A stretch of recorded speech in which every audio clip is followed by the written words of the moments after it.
When I got started into barbecue, I was all about American style of barbecue. It's really inspiring style of it.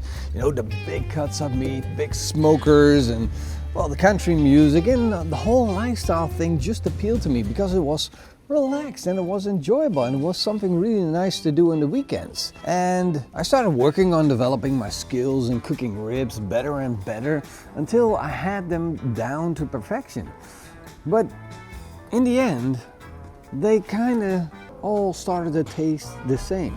And not because I didn't try any other sauces. I tried every sauce there was to try. I even made more than 100 sauce recipes myself, which you can find on our website, pitmasterx.com. But slowly I started to get more and more into European styles of grilling. I figured out like the way the French grill, they have this beautiful recipe with mussels and stuff. I'm not gonna go into that. But the Italians, the way they grill with the spadini, or the Spanish. But not talking about the Finnish would just be a crime. You see, it's not the food culture, it's more of the community culture and the family culture and sharing and sitting around the fire and, well, doing your saunas together and grilling together. It's kind of like a lifestyle thing, but they just figured out if they do their activities in a hut, like a Kota, that's what it's called, then well, you can do it for a longer period of time. You don't have to worry about the cold too much. Because you're basically sitting around the fire just like with a sauna. But now you're not heating yourself up, now you're heating the food up. Actually, these ribs are starting to look pretty good. So I decided to go all in and take out my Karelia grill and start cooking on it just like the Finnish do. Well, a lot like the Finnish do. I'm also cooking some ribs, which is maybe more of a personal thing than a Finnish thing. You see, Finnish, they like their fish and they like sausages.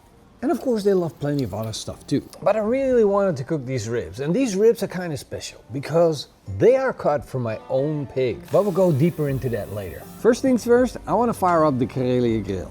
I'm going to chop some logs of wood fine and then build them up so they have a maximum amount of airflow. I'm going to put a couple of fire starters in the middle, light it up and add a few smaller planks to help the fire get started.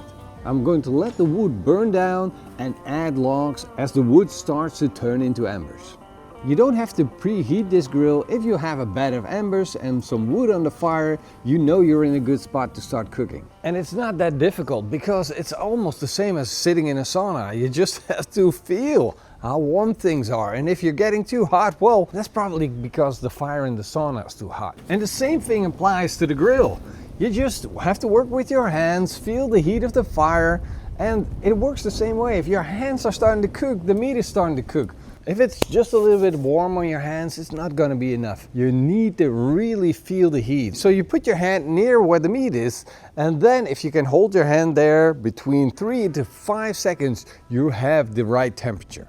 To test it out today, I'm cooking salmon. So I'm taking a whole side. I still got the skin on and it is an absolute beauty. Now I'm going to season it with the Pitmasterx Tweety seasoning and make sure I'm going to put plenty of it on. So if you love salmon or any type of fish, use the Tweety seasoning because you will absolutely love it. And I'm going to use the Loimulohi. And I'm probably pronouncing that right, but you gotta forgive me, I'm not Finnish and the language is really hard. I'm gonna put the salmon on, secure it with 2 screws, and then I'm gonna place it next to the fire. Not over the fire, but basically sitting next to the fire. And now you can see the smoke just passing by the fish, slowly smoking the fish and cooking it at the same time. This is not like grilling. This takes time. It's a slow way to cook. If you want your fish to be done quickly, you just put it over the fire. It's going to cook really quick and it's probably going to be dry.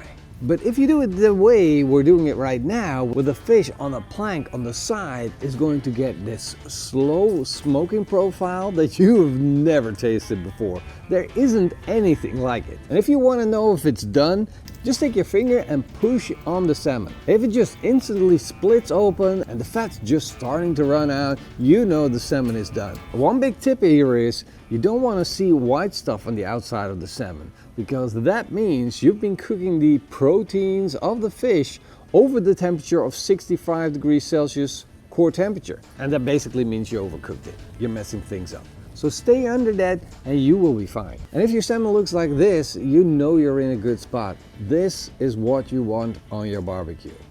And basically on your barbecue kind of means on your Finnish barbecue, because there are not many other types of grills that use this style of cooking. If you're cooking over open fire, it's always a good idea to use meats that have a little bit more fat. Yes, don't go low fat, because then the fat can drip into the fire and add a little bit of flame and experience, but at the same time the fat is going to protect the meat from drying out. And the meat is going to look absolutely delicious. Look at that. Now, of course, you got to be careful that you don't get flare-ups and you don't burn the meat. But as you can see, you can adjust the height, so you're also in control of the distance between the fire and the meat. And again, you just take your hand, put it close to the fire, and if you can keep it there for about 3 to 5 seconds, then you know you're at the right temperature. But actually, this can go a little lower. Now you're actually surprisingly close to the fire because there's a lot of wind coming through. And if there's too much wind, you want to use a shield like we got here. You can add them to the side and block the wind. It's got holes in it, so the air will travel through it but block the speed. As you can see, I'm slow cooking this beautiful rack of ribs here. But it's not just any rack of ribs, it's a special rack of ribs. These are the ribs from the pigs that I raised myself, right here on the field next to my house. Then I cut the pigs up together with my butcher, Gert-Jan van der Horst. And that allowed me to personally choose any cut that I wanted. And as you can see, this is a big rack of ribs with a lot of belly meat on it. I'm gonna season them with the Pitmaster X Texas seasoning. So it's salt, pepper, garlic powder, onion powder, and it's basically the ultimate flavor booster for your meat. Then I hung the rack of ribs next to the fire to cook it slowly, turning it around every now and then and flipping it upside down.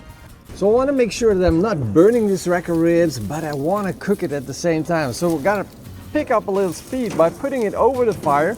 But cooking over direct heat like this requires you to be active. You need to be on it, and you need to be close to the fire, and you need to check out the fire at all times, because if the fat melts and it goes really fast, you could have this up in flames in no time.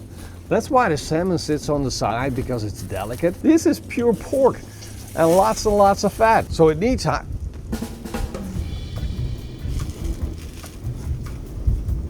Hello? Where are you going? Are you trying to get away from me? I'm right here. I just want to tell you that the pork needs a little bit higher temperature and a little bit more time, of course, too. This rack of ribs is probably going to take about 5 hours. And this is really the reason why I fell in love with barbecue. Because you had to put in so much effort to cook something, and then having it turn out absolutely delicious, it was so worth it. So lots of effort and high reward. And this is the same thing. Lots of effort, high reward. Totally worth it. Totally not the same thing as cooking in the kitchen, because, let's be honest, fill in the blanks. So the ribs had a total cooking time of about 4.5 hours. Maybe I would have done them a little longer, but there's some rain coming up. So I let them rest for about half an hour, and now it's time to bite into it. This is going to be tender as barbecue, like the American style barbecue. Oh yeah. But the texture is completely different because you had radiation heat heating up the ribs. So you're gonna get a little bit better crust, not a bark, but a crust, which means you're gonna get caramelization, and that means a little bit sweeter meat. All right, let's just bite into this. Oh, that's good. I love it. It's like Argentina style of cooking. It's just so good. Wow. The fat, the salt, the meat, everything just comes together. Insane. Yeah, right? What it comes down to is, if it's hard to do, and if the food tastes good afterwards, something that you cannot replicate in any other way with, let's say, an oven or a pan, I'm loving it. And I'm loving this Finnish style of cooking. Absolutely fantastic. I think it's safe to say that we all need to get into this ASAP. Thank you guys for watching. Hope you enjoyed it, and hope you go out and grill something Finnish style, like an open fire. And that pork is freaking amazing. Look at that.